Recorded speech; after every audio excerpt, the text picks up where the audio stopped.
And we'll finalize, friends, here with sharing with you some experiences. What are some of our experiences? What I'll do is I'll share one experience before we became missionaries, and maybe one or two experiences while we are missionaries. This goes back to when I was coming into the truth. And in my first year baptized, a brother was leaving the congregation and he wanted to take over a Bible study. So he came to me and said, "Steve, I'll take you to this guy's house." What happened was that he took me to this guy's house to start a Bible study with him.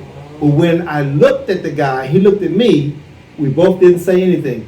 He was an old enemy of mine back when I was in the world in my high school. In fact, his family used to fight with my best friend's family that lived next door to them, and we wanted to get into the fight. But now here it is, 2 years later, and I'm one of Jehovah's Witnesses, and I'm staring at somebody who wants to study. And I didn't say anything. And then the brother said, "Steve, you're going to take over the Bible study with this guy." And I said, "Yes." And what was the result? I started studying with him. He had dropped out of school. So I started studying with him and taught him how to read better, helped him get a job, and got another apartment for him with another Bible study of mine. And both of them ended up getting baptized. But when they were baptized, the next year, I became a Bethelite. I went to New York Bethel to Brooklyn. And then 1 year later, my friend Michael, who was my enemy in high school, who got baptized, he came to Bethel too and was my roommate at Bethel. That's the power of Jehovah God. So there at Bethel, we did a whole lot of things together, got even closer together, and he left after 1 year. But then when I finally came out of Bethel, and in 1980, when I got my lady, my old high school enemy was my best man at my wedding. But the story doesn't stop there. He had 3 or 4 brothers, and I did too. And so my oldest brother became best friends with his older brother. My oldest brother killed his older brother, shot him point blank in the face. And so as a result, the other brothers, the Lewis brothers, were looking for vengeance. So they said they want to kill a McDowell.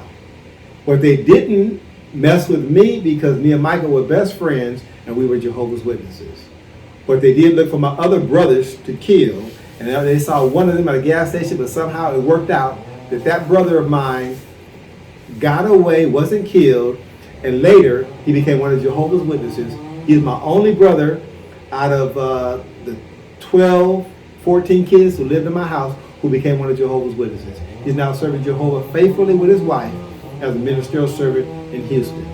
So that just shows how Jehovah protects us in the truth, and me and this brother still stay in contact every month. He's in California, and I'm here in Panama, but we still stay in contact. So that's just one interesting experience before we came into the truth. Before we came to Panama. And now for a experience here in Panama. Which one should I tell them about? Should I tell them about the prison, about the drunk man named Tito, or should I tell them about the floods here in Panama and the rescue mission? Okay.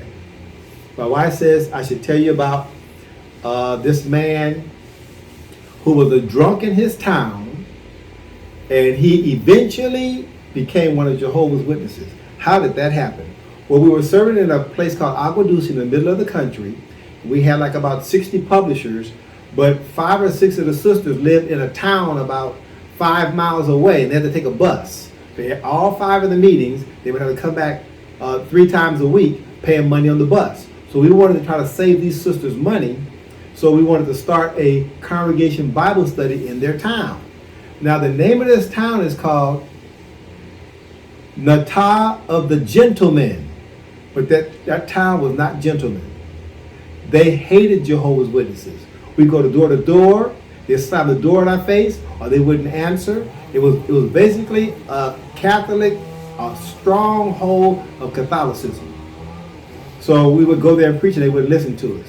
But now, what happened was we asked the sisters which one of their homes we could use for the congregation Bible study. And the sister who let us use her home was the wife of one of the town drunks. Every 2 weeks when he got money, this man was drunk. But he let us use his home. So we started the congregation Bible study there. He would watch us, and finally he approached me and said, well, I want to start studying. So because I had so many Bible studies, I had 20-something Bible studies at the time, I put conditions on him. I said, the only way I'm going to start a Bible study with you is that if you're not drunk and you come to all the meetings for an entire month. The first month, he failed because he was drunk. The second month, the man cleaned up his life and was coming to all the meetings. In 3 months, he became an unbaptized publisher. In 6 months, he was baptized. In fact, he was baptized on Saturday, and he participated in the drama on Sunday. That shows you our great need for men. This man changed so much that he worked at the Nestle chocolate factory in that town. The majority of the people worked there. It was a big factory. And he was called the Employee of the Year for that factory. And what did he do?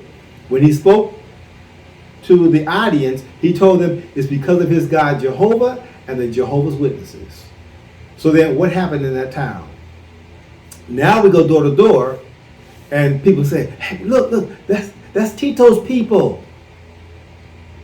Tito's one of them. And people began to listen to us.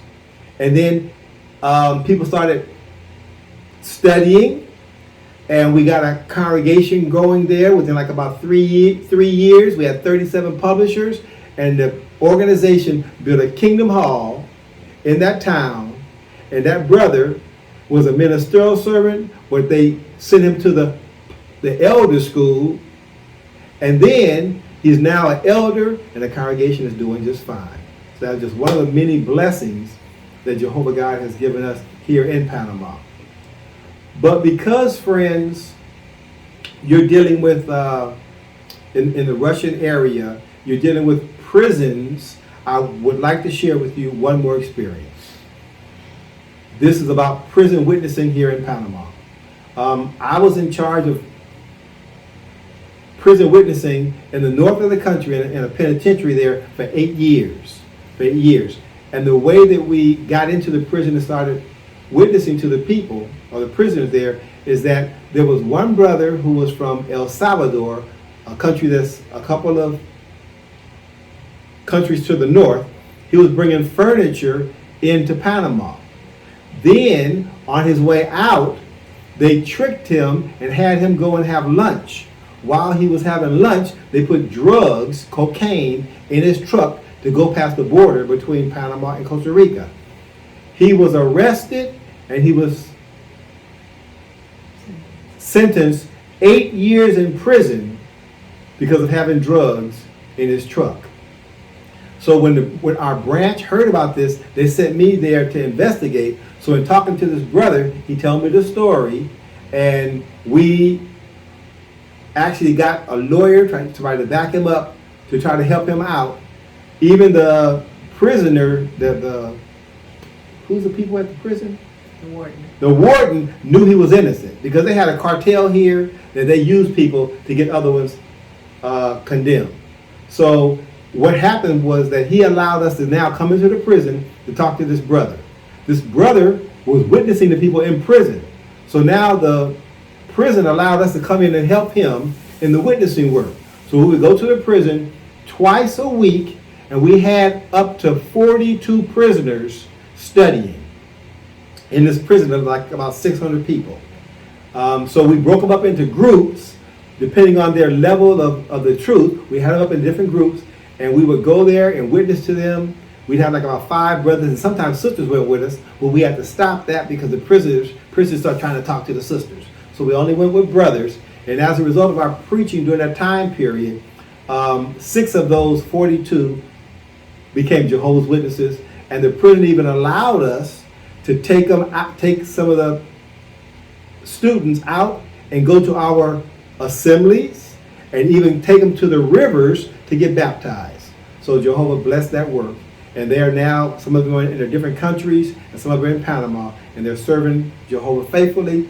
Even one of the prison guards, who was a captain there, I went over his Bible questions with him. He became one of Jehovah's Witnesses and now serving as an elder in the north of the country. So that's just one of the other experiences that we can share with you of the many, many that we've had here. Jehovah has really been blessing us in this assignment in Latin America. So with that done, hopefully we'll just add a couple of photos that our dear friends can share with you about Panama. And we really thank you, friends, for listening to us. We thank Jehovah for bringing us into the truth, for his organization, for the training that we've had, and that we're still being used by Jehovah. So from my part, may Jehovah bless, and may we all make it to the final test. Well, thank you for this privilege of talking to you, encouraging you. Hopefully it was encouraging. We love you, friends, and may Jehovah continue to be with you all and bless all of us to make it through, and helping each other and encouraging each other to make it through to the end. So take care. Love you all.